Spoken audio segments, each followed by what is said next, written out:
దేశంలో శాటిలైట్ ఆధారిత ఇంటర్నెట్ సేవలు అందించేందుకు ఎలాన్ మస్క్ చెందిన స్టార్ లింక్ కు గ్రీన్ సిగ్నల్ లభించింది. ఈ సేవలు ప్రారంభించేందుకు అవసరమైన లైసెన్స్ ను టెలికాం విభాగం జారీ చేసింది. ఈ లైసెన్స్ పొందిన మూడో కంపెనీగా స్టార్ లింక్ నిలిచింది. దరఖాస్తు చేసుకున్న 15 నుంచి 20 రోజుల్లోనే ట్రయల్ స్పెక్ట్రమ్ కోసం మంజూరు చేస్తామని డాట్ వర్గాలు తెలిపాయి.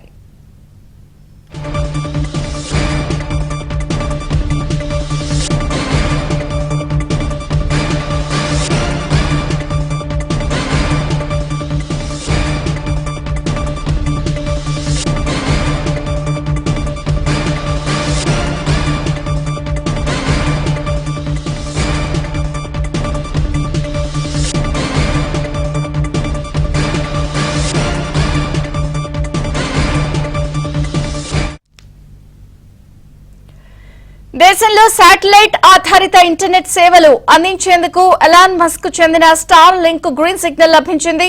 ఈ సేవలు ప్రారంభించేందుకు అవసరమైన లైసెన్స్ ను కూడా టెలికాం విభాగం జారీ చేసింది. ఈ లైసెన్స్ పొందిన మూడో కంపెనీగా స్టార్ లింక్ నిలిచింది. దరఖాస్తు చేసుకున్న 15 నుంచి 20 రోజుల్లోనే ట్రయల్ స్పెక్ట్రమ్ కోసం మంజూరు చేస్తామని డాట్ వర్గాలు తెలిపాయి. ఇక పూర్తి updates Delhi bureau chief Krishna అడిగి తెలుసుకుందాం. భారత్ లో స్టార్ లింక్ సేవలకు లైసెన్స్ జారీ అయ్యాయి. Updates please Krishna.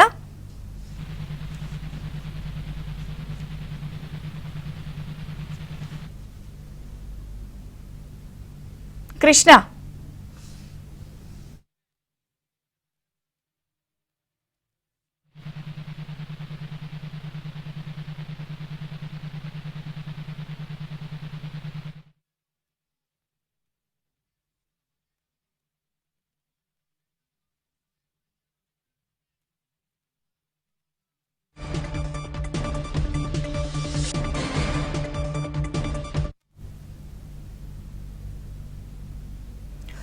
దేశంలో శాటిలైట్ ఆధారిత ఇంటర్నెట్ సేవలు అందించేందుకు ఎలాన్ మస్క్ కు చెందిన స్టార్ లింక్ కు గ్రీన్ సిగ్నల్ లభించింది.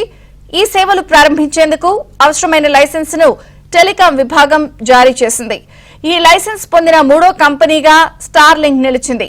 దరఖాస్తు చేసుకున్న 15 నుంచి 20 రోజుల్లోనే ట్రయల్ స్పెక్ట్రమ్ కోసం మంజూరు చేస్తామని డాట్ వర్గాలు తెలిపాయి.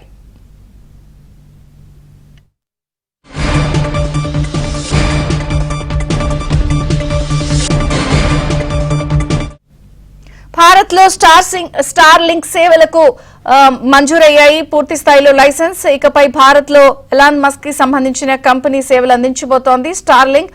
కృష్ణ భారత్ లో ఎలాన్ మస్క్ నేతృత్వంలోని స్టార్ లింక్ సేవలకు లైసెన్స్ ను మంజూరు చేశారు. ఈ రోజు భారత టెలికాం మంత్రిత్వ శాఖ నుంచి స్టార్ లింక్ కీలకమైనటువంటి global mobile personal communication by satellite అంటే GNPCS లైసెన్స్ ను పొందింది. ఈ లైసెన్స్ తో ఇక స్టార్ లింక్ భారతదేశంలో శాటిలైట్ ఆధారిత ఇంటర్నెట్ సేవలను ప్రారంభించడానికి ఒక ముందడుగు అయితే పడిందని చెప్పచ్చు. ఈ లైసెన్స్ తో ఇక స్టార్ లింక్ భారతదేశంలో శాటిలైట్ ఇంటర్నెట్ సేవలను అందించడానికి అనుమతి పొందినటువంటి మూడవ కంపెనీగా నిలిచింది. ఇంతకు ముందు రిలయన్స్ జియో అదేవిధంగా భారతీ గ్రూప్ కు చెందినటువంటి వన్ వెబ్ ఈ లైసెన్స్లను పొందాయి. అయితే స్టార్ లింక్ భారత ప్రభుత్వం పెట్టినటువంటి అన్ని కండిషన్లను కూడా అంగీకరించింది. భారత ప్రభుత్వ భద్రతా ప్రమాణాలను అనుసరించడానికి కూడా అంగీకరించింది. కంపెనీ అదేవిధంగా వినియోగదారుల డేటాను కూడా దేశంలోనే ఇండియాలోనే స్టోర్ చేయడానికి అవసరమైతే ఇంటెలిజెన్స్ ఏజెన్సీలకు కూడా డేటా యాక్సెస్ ను అందించడానికి కూడా స్టార్ లింక్ అంగీకరించింది. ఇక స్టార్ లింక్ స్పెక్ట్రమ్ కేటాయింపు విధానం పైన మొదట్లో రిలయన్స్ జియో భారతీ ఎయిర్టెల్ లాంటి టెలికాం కంపెనీలు అభ్యంతరాలు వ్యక్తం చేశాయి. అయితే వారు ఇప్పుడు శాటిలైట్ సేవల కోసం స్పెక్ట్రమ్ వేలం ద్వారా కేటాయించాలని కోరుతున్నారు. స్టార్ లింక్ ప్రస్తుతం ఆ విధానాన్ని సమర్థిస్తోంది. స్టార్ లింక్ భారతదేశంలో ఉన్నటువంటి గ్రామీణ ప్రాంతాల్లో ఈ ఎక్కడైతే హై స్పీడ్ ఇంటర్నెట్ లేకుండా ఉంటుందో ఇంటర్నెట్ లేకుండా ఉంటుందో ఆ ప్రాంతాల్లో మాత్రం హై స్పీడ్ ఇంటర్నెట్ అందించడానికి లక్ష్యంగా పెట్టుకుంది. భారత్ మార్కెట్ లో సేవలను ప్రారంభించడానికి అవసరమైనటువంటి అన్ని అనుమతులు పొందిన తర్వాత ఈ సేవలు ప్రారంభమయ్యే అవకాశం ఉంది. అయితే ఇది చంద్రిక ఈ స్టార్ లింక్ అనేది ఎలాన్ మస్క్ కు చెందినటువంటి స్పేస్ ఎక్స్ అనే అమెరికా అంతరిక్ష సంస్థ చేపట్టినటువంటి శాటిలైట్ ఇంటర్నెట్ ప్రాజెక్ట్. దీని లక్ష్యం ప్రపంచంలోని ప్రతి చోట, ముఖ్యంగా గ్రామీణ ప్రాంతాల్లో, అధునాతన కనెక్టివిటీ లేని ప్రాంతాల్లో హై స్పీడ్ బ్రాడ్బ్యాండ్ ఇంటర్నెట్ అందించడమే దీని యొక్క ప్రధానమైనటువంటి లక్ష్యం. అయితే ఇది స్పేస్ ఎక్స్ అనే సంస్థ కింద పనిచేస్తుంది. CEO ఎలాన్ మస్క్ ఈ సంస్థకి, ఆయన వ్యవస్థాపకుడు కూడా. స్పేస్ ఎక్స్ ప్రధానంగా రాకెట్ల తయారీ, అంతరిక్ష ప్రయోగాల్లో కూడా గుర్తింపు పొందింది. అయితే ఈ స్టార్లింక్ సేవలను ఇప్పటికే సుమారు 70 దేశాలకు పైగా ఈ యొక్క స్టార్లింక్ సేవలు అందిస్తుంది. America, Canada, UK, Germany, Australia, New Zealand, Japan, Philippines, Brazil ఈ దేశాలతో పాటు మొత్తం 70కి పైగా దేశాల్లో ఈ స్టార్లింక్ సేవలు అందుతూ ఉన్నాయి. అయితే ఈ యొక్క సేవలు ఏదైతే లోయర్ ఆర్బిట్ LEO శాటిలైట్ సాయంతోనే ఇంటర్నెట్ ను ఈ యొక్క స్టార్లింక్ అందిస్తుంది. ప్రతి యూజర్ కూడా ఒక స్టార్లింక్ టెర్మినల్ అంటే ఒక డిష్ లాంటిది ఇస్తారు. తర్వాత వైఫై రౌటర్ ఉంటుంది, కేబుల్స్ కూడా ఉంటాయి. ఏదైతే ఈ యొక్క కన్జ్యూమర్ ఉంటారో ఆ కన్జ్యూమర్ ఈ యొక్క శాటిలైట్ డిష్ ని ఆ డిష్ తో కనెక్ట్ చేసుకుని ఇంటర్నెట్ ని డైరెక్ట్ గా, అంటే ఈ యొక్క డిష్ టీవీ లాగానే ఇక డిష్ ఇంటర్నెట్ అని చెప్పచ్చు దీన్ని. అయితే దీని వేగం మినిమం అంటే సరాసరిగా 50 MBPS నుంచి 200 MBPS కూడా ఉంటుంది. కొన్ని ప్రాంతాల్లో అయితే 500 MBPS కూడా ఉంటుంది. కాబట్టి వీటి ధరలే కొంత సామాన్యుడికి అందుబాటులో ఉంటాయా లేవా అన్నది మాత్రం చూడాలి. ఇప్పుడు అమెరికా, అదేవిధంగా ఇతర దేశాల్లో చూస్తే నెలకే అది 40,000 నుంచి 50,000 వరకు కూడా ఉంటుంది. కానీ భారత్ లో మాత్రం నెలకి 5,000 నుంచి 6,500 వరకు ఇతర దేశాల్లో ఉంది. కానీ భారత్ లో దీని రేట్లు మరి తగ్గిస్తారా లేదా, ఏమైనా కేంద్ర ప్రభుత్వం ఏమైనా సబ్సిడీ ఇస్తుందా అన్నది కూడా చూడాల్సి ఉంటుంది.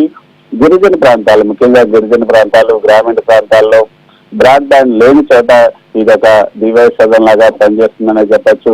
ముఖ్యంగా స్కూళ్లు, ప్రాథమిక ఆరోగ్య కేంద్రాలు, ప్రాథమిక సదుపాయాలకు కూడా ఇది ఒక మార్గదర్శక సేవగా కూడా మారే అవకాశం ఉంది. ప్రభుత్వ మద్దతు అంటే సబ్సిడీలు, CSR ప్రాజెక్టులు వీటి ద్వారా దీన్ని కొంత లాభదాయకంగా మార్చుకునే అవకాశం ఉంది.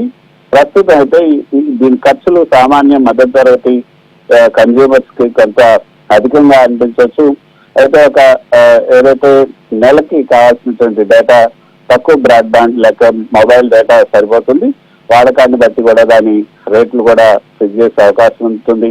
సంస్థలు, స్కూళ్లు, ఫామ్ హౌస్లు వంటి కమర్షియల్ యూజర్లకి ఇది ఎక్కువగా ఉపయోగపడుతుందనే చెప్పచ్చు. కాబట్టి భారత్ లో ఈ స్టార్లింక్ సేవలు పెద్ద సంఖ్యలో కనుక విస్తరించాలంటే కొంత దీని ధరలు కొంత మరింత తగ్గించాల్సి ఉంటుంది. ప్రభుత్వం ప్రత్యేక అనుమతులతో గ్రామీణ ప్రాజెక్టులకు కూడా లింక్ చేయాల్సి ఉంటుంది. CSR ప్రాజెక్టులు, కార్పొరేట్ సోషల్ రెస్పాన్సిబిలిటీ పథకాల ద్వారా కూడా స్కూళ్లకు, ఏదైతే ఆశ్రమాలకు, హెల్త్ సెంటర్లకు వీటన్నిటికి కూడా ఉచితంగా సేవలు ఇచ్చే అవకాశం ఉంటుంది. కాబట్టి స్టార్లింక్ సేవలు అనేది భావితరాల్లో విప్లవాత్మకంగా మారే అవకాశం ఉంది. కానీ ప్రస్తుత ధరలతో మాత్రం సామాన్యులకి తక్షణ అందుబాటులోకి ఉండే అవకాశం లేదు. కాకపోతే మరో విషయం, ఈ చెదురుగా ట్రంప్కి మాత్రం ఇది ఒక షాక్ ఇచ్చే నిర్ణయం అనేది చెప్పచ్చు. ఏదైతే భారతదేశంలో వ్యాపారం చేయకూడదంటూ యాపిల్ లాంటి సంస్థలను హెచ్చరించినప్పటికీ కూడా అమెరికా కంపెనీలు భారత్ లో వ్యాపారం చేయడానికి కీగడుతున్నాయి. అదేవిధంగా స్టార్లింక్ కూడా ఇప్పుడు ఎలాన్ మస్క్ కి, అదేవిధంగా ట్రంప్ కి కొంత మనస్పర్ధలు వచ్చాయి. ఈ నేపథ్యంలోనే అప్లై చేసినటువంటి 20 రోజుల్లోనే స్టార్లింక్ కి ఈ యొక్క లైసెన్స్ ఇవ్వటం, తర్వాత భారత్ లో వ్యాపారం చేసుకోవడానికి స్టార్లింక్, అదేవిధంగా యాపిల్ లాంటి సంస్థలన్నీ కూడా కీగట్టడం చూస్తుంటే అమెరికా అధ్యక్షుడి ట్రంప్ కి ఇదొక షాక్ ఇచ్చే నిర్ణయం అనేది చెప్పచ్చు. Thank you Krishna.